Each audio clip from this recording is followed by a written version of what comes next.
Adenium ചെടികളും anthurium ചെടികളൊക്കെ ഇപ്പോൾ നമുക്ക് അവൈലബിൾ ആയിട്ടുണ്ട് കേട്ടോ. എല്ലാ ചെടികളും ഫ്ലവർ ഉള്ള ചെടികളാണ് ഇപ്പോൾ വന്നിട്ടുള്ളത്. ഫ്ലവർ ഇല്ലാത്ത ചെടികളും വലിയ പ്ലാന്റുകളും ഒക്കെ നമ്മുടെ കയ്യിൽ ഇപ്പോൾ സെയിലിന് റെഡിയാണ്. എല്ലാം നല്ല ബുഷിയായ പ്ലാന്റുകളാണ് കേട്ടോ. ഒരുപാട് കമ്പുകളും ചുളികളൊക്കെ ഉള്ള നല്ല പ്ലാന്റുകളാണ് നമ്മുടെ കയ്യിൽ സെയിലിനുള്ളത്. ബാക്കിയെല്ലാം മൊട്ടുകൾ വന്ന ചെടിയാണ്. പിങ്ക്, റെഡ്, യെല്ലോ ഇങ്ങനെയുള്ള എല്ലാ കളറുകളും ഉണ്ട്. ഡബിൾ കളറായിട്ട് വന്നിട്ടുള്ളതും ഉണ്ട്. അതുപോലെ തന്നെ പിങ്കും വൈറ്റും കൂടെ മിക്സ് ആയൊരു പ്ലാന്റാണിത്. കണ്ടില്ലേ, നല്ല ഭംഗിയുള്ളൊരു ചെടിയാണ്. അതേപോലെ തന്നെ ഡാർക്ക് വയലറ്റും റെഡും വൈറ്റും കൂടെ മിക്സ് ആയിട്ടുള്ള ഒരു പ്ലാന്റാണിത്. ഈ കളറും അതുപോലെ മറ്റൊരു വെറൈറ്റിയാണ് കേട്ടോ. നല്ല ഭംഗിയുള്ള ഒരു ചെടിയാണ്. ഇതിൻ്റെ പൂക്കൾ വളരെ വ്യത്യസ്തമുള്ളതാണ്. അതുപോലെ തന്നെ ഈ ഒരു കളറും.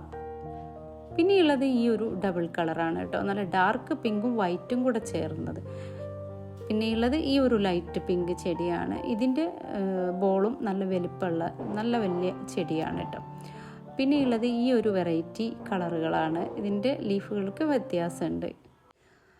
ഇനിയുള്ളത് ഇതുപോലെ വലിയ ചെടികളാണ് കേട്ടോ. പൂക്കൾ മഴയിൽ ചാടിപ്പോയ ചെടികളാണ്. വലിപ്പമുള്ള പ്ലാന്റുകളാണ്. വെയിൽ കൊണ്ടാൽ പെട്ടെന്ന് തന്നെ ഫ്ലവർ വരുന്ന ചെടികളാണ്. ഇതും നമ്മുടെ സെയിലിനിപ്പോൾ റെഡി ആയിട്ട് നിൽക്കുന്ന പ്ലാന്റുകളാണ്. അഡീനിയം പ്ലാന്റുകൾ വേണം എന്നുള്ളവർ ഈ നമ്പറിൽ വാട്സപ്പിൽ മെസ്സേജ് അയയ്ക്കുക.